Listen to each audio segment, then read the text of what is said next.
कहते हैं इसके आगे कोई दूसरा ज्ञान और कोई ज्ञान प्राप्त करना रह जाना शेष नहीं रह जाता। यानी आत्मज्ञान ही संपूर्ण ज्ञान है और बिना आत्मज्ञान के चाहे हम कितना भी भक्ति कर लें, द्वैत जाने वाला नहीं। आज अष्टावक्र जी राजा जनक को ये बताना जा रहे हैं कि क्या तेरे अंदर ये भावना तो नहीं आती कि मैंने कुछ त्याग किया या फिर मुझे कुछ ग्रहण करना है। पहले पहले ये जान लो कि आत्मज्ञान का अर्थ है दूसरा कोई है ही नहीं, और आत्मज्ञान का अर्थ है कर्तापना नहीं है। क्योंकि अगर तुम्हारे अंदर त्याग की भावना है तो समझो कि पहले तुमने कुछ अपना माना और फिर उसको त्याग करना चाहिए। पहले पहले अपना माना और फिर कुछ त्याग करना चाहा, और त्याग भी यही सोच के किया कि इसके त्याग करने से मुझे कुछ प्राप्ति हो। जैसे आज पूरा दिन मैं पीला भोजन करूंगा, तो किसी ने सलाह दी होगी ना मुझे कि पीला भोजन कर लेने से तुझे इस फल की प्राप्ति होगी। फल की प्राप्ति की चाहना से यदि मैंने आज दूसरे प्रकार का भोजन छोड़ा तो मैंने फिर कोई दूसरे प्रकार का भोजन क्या किया, प्राप्त भी किया। यहाँ पर त्याग भी है और प्राप्त भी है, पर ये आत्मज्ञान की स्थिति नहीं है। आत्मज्ञान की स्थिति वो होती है जहां पर त्याग हो जाए पर त्याग की भावना ना आए, प्राप्त हो जाए पर प्राप्त की भावना ना आए। जहां मैं त्याग और प्राप्त करने की भावना से भी ऊपर उठ जाता हूं उसको क्या बोला जाता है, आत्मज्ञान। तो आत्मज्ञान के लिए अष्टावक्र जी राजा जनक से फिर कह रहे हैं ना तो तू त्याग करने वाला है और ना ही तू प्राप्त करने वाला है। तुम कितना कहते हो ना, हमने तो पूरी अपनी जवानी देखी भी नहीं, किसकी, शरीर की। तो तू ये शरीर नहीं है, तू केवल शरीर को जानने वाला है। कभी कभी आपके अंदर ये भावना आती है ना कि मैंने तो दिन ना देखा ना रात, घर वालों के लिए जान लुटा दी। ये अभिमान किसको आएगा, जो दे अभिमान। ये कर्तापना किसको आ रहा है, ये त्याग की भावना किसको आ रही है। पर एक आत्म ज्ञान हो जाने से ना तो ये अभिमान रहेगा, ना मेरे अंदर त्याग की भावना आएगी और ना ही मेरे अंदर कुछ कर्तापना है। पर आप देखो केवल आत्मज्ञान का संदेह हो जाने पर ये फुरना अगर मुझे उठता है कि मैंने तो अपने घर वालों के लिए बहुत कुछ किया, अपने शरीर तक को गला दिया मैं, पर कोई भी क्या मेरे से खुश हुआ।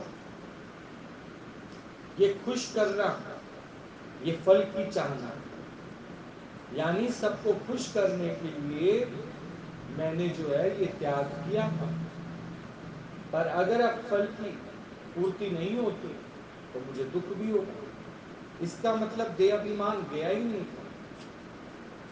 देहाभिमान गवा देने के बाद फिर मेरे सामने कोई कर्तापना, कोई त्यागना या कोई फल नहीं रह जाता। आप देखो कभी कभी आपके सामने जीवन में ये ऐसी स्थिति आती है तो आपको लगता है चलो मेरा त्याग से अगर किसी का कुछ बनता है, मेरे त्याग से अगर किसी का कुछ बनता है तो क्यों ना मैं, पर कम से कम हालात तो ठीक हो जाए ना, पर कम से कम हालात ठीक हो जाए। अब इसमें फल की चाहना और ये सारा विचार आत्मज्ञानी को तो नहीं। आत्मज्ञानी को कुछ ऐसा लग ही नहीं रहा, हालात और परिस्थितियां, कि कोई हालात और परिस्थितियां आई हैं और उसके लिए मुझे कुछ त्याग करना है। आप देखो कितना मिक्सचर हुआ पड़ा है। हम लोग कई बार ब्रह्म ज्ञान सुनते सुनते, आत्मज्ञान को सुनते सुनते, आत्मज्ञान का प्रैक्टिस करते करते इस डाउट में पड़ जाते हैं कि हमें आत्मज्ञान हो गया है और उसके बाद हम कुछ त्याग करने चले। अच्छा, त्याग तो करूं, लेकिन कुछ बेनिफिट हो तभी तो त्याग करूं। तो क्या ये त्याग है? ये तो फिर व्यापार हुआ। बोला ये तो फिर तुम एक सौदा कर रहे हो कि कुछ पाने के उद्देश्य से तुम कुछ त्याग करो। पर जब तुम्हारे विचार में ऐसा बन जाए, मेरा कुछ होवे तो मैं त्याग करूं, कुछ होवे तो उसके लिए प्राप्त करूं। ना मुझे त्याग करना है और ना ही मुझे प्राप्त करना है।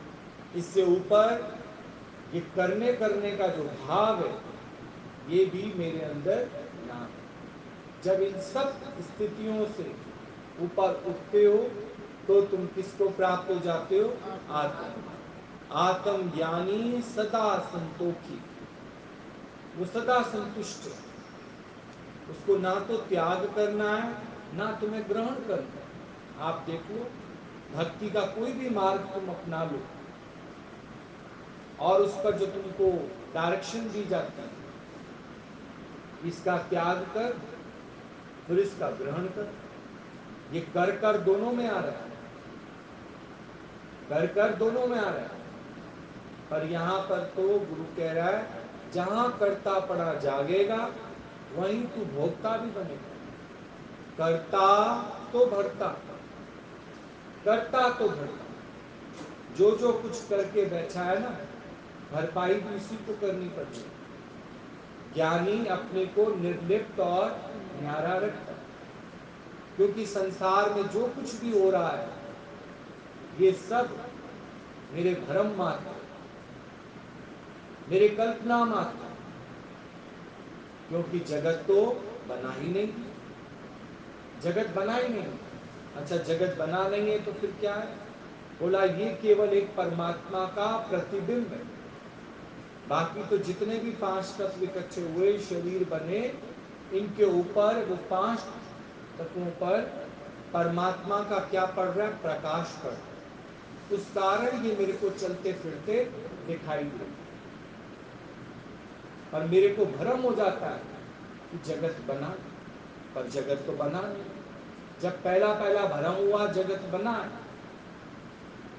तो मैं भी हूं, मेरे वाले भी हैं, मुझे फिर त्याग भी करना है और फिर मुझे कुछ ग्रहण भी करना है। क्या करें? हम लोग को जब से आत्मज्ञान हुआ है ना, अब तो हम बिल्कुल बच्चों की ओर इतना वो नहीं करते। बेचारे रात के जाते, मारे मारे फिरते बेचारे चार पैसे कमाने। ये बेचारे बेचारे किसको स्थिति आ रही? तो आत्मज्ञान हुआ ही नहीं। आत्मज्ञान में दो कहां से? आत्मज्ञान में तो हमेशा एक ही है, दो है ही नहीं। कौन उठा, कौन रात को गया, किसने रात भर नाइट शिफ्ट लगाई और कौन सुबह जॉब से वापस आया? क्या कह रहे हो? सुन आत्मज्ञान रहे हो, मैं को गवाने को। पर फिर जब मैं नहीं है तो आपके मेरे वाले कहां से आ गए? उनके प्रति आपकी मर्यादा, लिहाज, ये कहां से जागृत हो गया आपके? अगर ये आपके अंदर जागृत हो जाता है तो समझना आत्मज्ञान हुआ नहीं। आत्मज्ञान का केवल आपको संदेह हुआ, थोड़ी आत्मज्ञान। आत्मज्ञान का क्या हो गया आपको? संदेह। पर जब सब कर्म होते हुए भी अंदर करता पड़ाना है, ये त्याग और प्राप्ति, ये करता पड़े के लक्षण। मैंने त्याग किया तो मेरे से कोई क्रिया हुई ना, कोई मैं भी हूं, मेरे से कोई क्रिया भी हुई। और दिमाग में ये भी चल रहा है कि ऐसा करने से ना मुझे ये प्राप्ति हो, भले इतना भी हो। कि मुझे शांति प्राप्त हो, वो भी तो कर्म हुआ।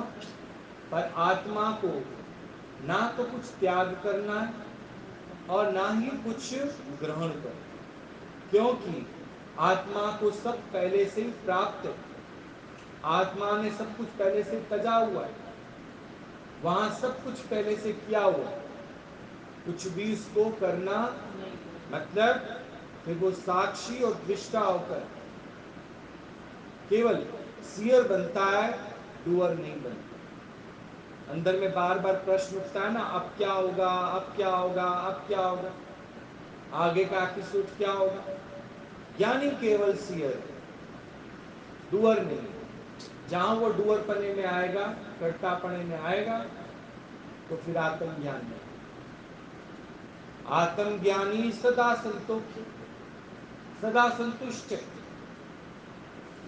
उसको कभी ये भाव नहीं आता अंदर में कि मुझे कुछ करना है या मेरे त्याग से कुछ बन जाएगा।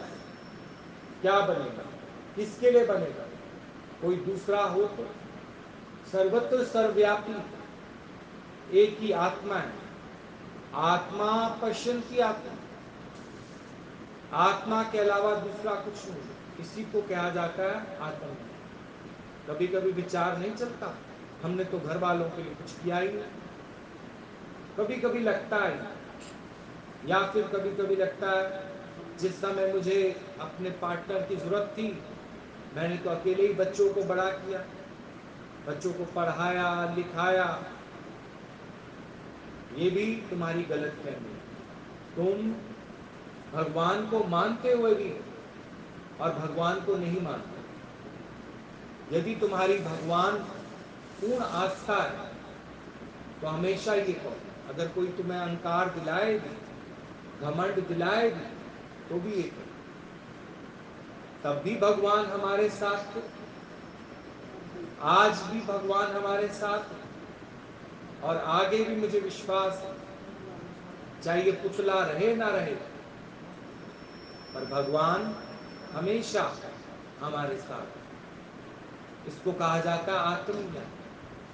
इसलिए उसके अंदर में कोई फुरना नहीं उठता कि मैंने कभी कुछ किया या अभी आगे कुछ करना है, नहीं। केवल साक्षी और दृष्टा भाव होकर निर्लिप्त और न्यारा रहना है। जैसे कमल में, जैसे जल में कमल निर्लेप अलेपा, ऐसी आत्मज्ञान सुनते सुनते जो थोड़ी बहुत अंदर में बात रह जाती है, कर्तापना रह जाता है, हम उससे क्या हो जाते हैं, निर्लिप्त और न्यारे हो जाते। तो अष्टावक्र जी राजा जनक को बार बार पूछते, बता क्या तेरे अंदर कर्तापना तो नहीं है, क्या तुझे कुछ त्याग तो नहीं करना, क्या तुझे कुछ ग्रहण करने का भाव तो नहीं, न त्याग करने का न ग्रहण। ऐसा करता हूं मैं घर छोड़ के चला जाता हूं। अगर मेरे घर जाने से शांति होती है, मैं घर छोड़ के चला जाता हूं। तो यहां त्याग भी है और शांति पाने की चाहना। अक्सर लोग कई बार कहते हैं ना, मेरी वजह से घर में बहुत डिस्टरबेंस हो रही है, मेरी वजह से, मैं भी हूं, घर वाले भी, तो वो क्या करते हैं, घर से निकल जाते हैं। अब आप सोच के देखो, उनका ये स्टेप जिसमें आत्मज्ञान नहीं है, वो कहीं भी रहेंगे, अंदर में उनके भावना नहीं आएगी पीछे घर वाले क्या कर रहे हैं। अखबारों में नाम पढ़ेंगे अपना, यानी मेरे से तो भारी गलती हो गई, मैंने घर छोड़ दिया, अब तो घर वाले और दुखी हो रहे हैं। फिर घर वाले कहाँ नहीं जाते, हरिद्वार देखने जाते हैं, तुम्हें काशी देखने जाते हैं, मथुरा, कोई गुरुद्वारा नहीं छोड़ते, सब जगह तुम्हें देखते, पर तुम्हें भी अंदर में पश्चाताप हो। जितने भी सन्यासी बिना आत्मज्ञान के घर बार छोड़ के, बीवी बच्चा छोड़ के जंगलों में जाके बैठ जाते हैं, क्या उनको आत्मज्ञानी कहा जाता है? आत्मज्ञानी कौन है? भगवान राम। भगवान राम की हसंदियां खेलंदियां बिछे हुए हैं, सबके बीच में रहते हुए भी उनको इस बात का अभिमान नहीं है कि मैं अपना सारा राजपाट छोड़ के जा रहा हूं। वो तो जब मिल रहा था तब भी कह रहे थे, भाई मुझे ये राजपाट क्यों दिया जा रहा है। आत्मज्ञान के अंदर सबसे बड़ी जो कॉम्प्लिकेशन है वो यही है, माया का प्राप्त करना। क्योंकि आज माया प्राप्त कर रहे हैं और फिर भावना कौन सी आएगी, अब ये मेरा है, अब ये मेरा है। मैं से माया के प्राप्त होने का घमंड, फिर मेरेपन का घमंड, अब इसके लिए मुझे कुछ करना है। आप देखो हम सबके दिमाग क्यों डिस्टर्ब पड़े, आत्मज्ञान ना होने के कारण। पहले मैं बनी, फिर अब मुझे ये संसार दिखता है, संसार दिखता है तो अब मुझे इसमें से कुछ प्राप्त करना है। उस कुछ प्राप्त करने के लिए मुझे फिर कुछ त्याग करना है, और ये सारा मेरी स्लेट पे लिख दिया गया। जब भी मेरे को कोई दूसरा मिलेगा उन सब के आगे मैं ये सारी बातें गाऊंगा। और सारा दिन मेरा क्या दिखता है बताओ, सारा दिन मैं अहंकार करता हूं, सारा दिन व्याख्यान करता हूं, तो भगवान की महिमा कब गाऊं। आत्मज्ञानी को तो फुर्सत ही नहीं है, क्योंकि वो श्वास श्वास में किसका सिमरन करता है। तो क्या उसको कभी त्याग करने की भावना आती है। त्याग भी सहज हो गया है, परमात्मा ने करा दिया कि तुमने किया है। और प्राप्ति भी, आप चल रहे हैं, रास्ते में ही आप पर्णकुटी मिल गई, कुशा मिल गई, केवट मिल गया, नाव मिल गई, अहल्या मिल गई। क्या मैं घर से सोच के निकला था कि जाऊंगा तो चलो 2 दिन अहल्या के घर रह लूंगा। तुम तो घर से सोच के निकलते हो ना, यहां से भले मेरे से 1 दिन की बात करोगे, पर कहोगे ना अब जा रहे इतनी दूर तो 2 दिन छोटे भाई के घर रह लूंगी, मस्से मस्से तो घर से निकली हूं, फिर 1 दिन बड़े वाले के पास सुबह का नाश्ता कर लूंगी। ये सारा क्या है, मैं की निशानी। फिर सोचती हूँ कि भैया जी कहते हैं कहीं भी बैठो अपना सत्संग जरूर करो, फिर 8-10 लोगों के घरों में जाके उनको जबरदस्ती का ज्ञान ठूस आऊंगा। फिर वो सब कहते हैं अरे तू तो बहुत अच्छा बोलती है, 2-4 दिन और रह जा। फिर सोचती हूँ यहीं पास में दूसरे गांव में छोटी बहन भी रहती है, जब ये सब कह ही रहे 2-4 दिन और रह जाओ, भैया जी भी कहते हैं जहाँ बैठो अपने ज्ञान का पिटारा खोल लो, चाहे कोई सुने या ना सुने, जबरदस्ती उनके ऊपर लाद दो और खुद भी जबरदस्ती किसी में डिग्री हो जाओ। नहीं, उस दिन मेरे को कोई बता रहा था, कहते हम तो ऐसे चल पड़े, हालांकि अगला कह भी रहा था कि क्या करोगे आके, कोरोना है, क्या करोगे आके। तो हमें लगा ऐसे क्यों कह रहे हैं, कहाँ तुम्हारा इतना प्यार था। अगला हमें मुंह पे ही कह रहा है क्या करोगे आके, कोरोना है तो रहने दो। तो मैंने कह दिया अरे कोरोना से काहे से डरते हो, मैं तुम्हें एक क्लिप भेजती हूँ, इतना आत्मज्ञान हो जाएगा तुम कोरोना से ही मुक्त हो जाओगे। उसको तो कोरोना से मुक्त कर दिया, आप उसके घर पे डिग्री हो गई। नहीं, सोच के देखो, जबरदस्ती के बैठ गए उसके घर में। रोज ही तुम्हें वो क्या बोलते हैं, रोज ही क्या बोलते हैं, कोरोना है अपने अपने घर चले जाओ, अपने घर रहो, सही बात है। अब वो ऐसे भी नहीं बोल सकते जाओ, नहीं, पर आपको समझ ही नहीं आ रहा। आपको क्या लग रहा है कि देखो हम तो निर्भव हैं, कोरोना से डरते थोड़ी हैं। निर्भव हो तो अपने घर बैठ के निर्भव बनो। नहीं, आप जबरदस्ती किसी के ऊपर डिग्री थोड़ी हो जाओ। फिर अंदर में भावना भी, सबको कह रहे हो देखो हमने तो त्याग किया है, सीधी सी बात है, हमने तो त्याग कर दिया। आपकी स्थिति महात्मा बुद्ध वाली नहीं हुई। महात्मा बुद्ध ने तो अपनी औरत को बोला कि पहले कहो कि मैं बुद्ध की विधवा हूं तो मेरे साथ चलना। अगर तेरे अंदर ये अहंकार रहा कि बुद्ध मेरा हस्बैंड है, तो जहां कहीं भी जाओगी बुद्ध पे अपना अधिकार जमाओगी। तो इस ज्ञान में आत्मज्ञानी ना हम किसी के, ना कोई हमारा, ना कहो को दोस्ती, ना कहो से बैर, ना हमारी किसी से दोस्ती है, ना किसी से बैर है। पर गैरत के बाजार में खड़ा कबीरा मांगे सबकी खैर। हम किसकी खैर मांगते? अपने वाली।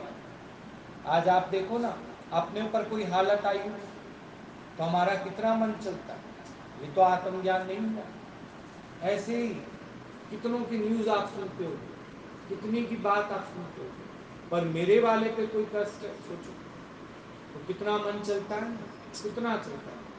बोला मन नहीं चला, तब भी साक्षी और दृष्टा बन के एक, जब तुम साक्षी दृष्टा पड़े में आओगे तो तुम्हें लगेगा सीन क्रिएट हुआ है, पर ऐसा कुछ भी नहीं। दादाजी का अनुभव बहुत अच्छा बताते थे गुरुजी, कि जब दादाजी की बहू को प्रेगनेंसी थी तो उनके साथ की जितनी भी थी सबको अबनॉर्मल डिलीवरीज हुई। किसी किसी का तो बच्चा पेट में ही मर गया था। तो अपने अंदर भी वहम आ जाता है ना, इसका सुना, उसका सुना, फलाने का सुना, कहीं मेरे साथ भी ऐसा ना हो जाए। तो गीता भगवान अपनी भाभी को, तब गीता भगवान ज्ञान में नहीं थे, अपनी भाभी को दादा भगवान के पास ले गए कि तुम सबको शांति देते हो, सबको ये आत्मज्ञान सुनाते हो, सबके अंदर से कर्तापना निकालते हो, तो इनको भी शांति दो। तो बोला तुम भी बैठ जाओ, आई तो वैसे ही साथ में, तो भजन सुना दो। गीता भगवान भी बैठ गए, भजन सुनाया। तब दादाजी ने एक पॉइंट दिया, ऐसा कुछ भी नहीं होगा, ऐसा कुछ भी नहीं होगा, ऐसा कुछ भी नहीं।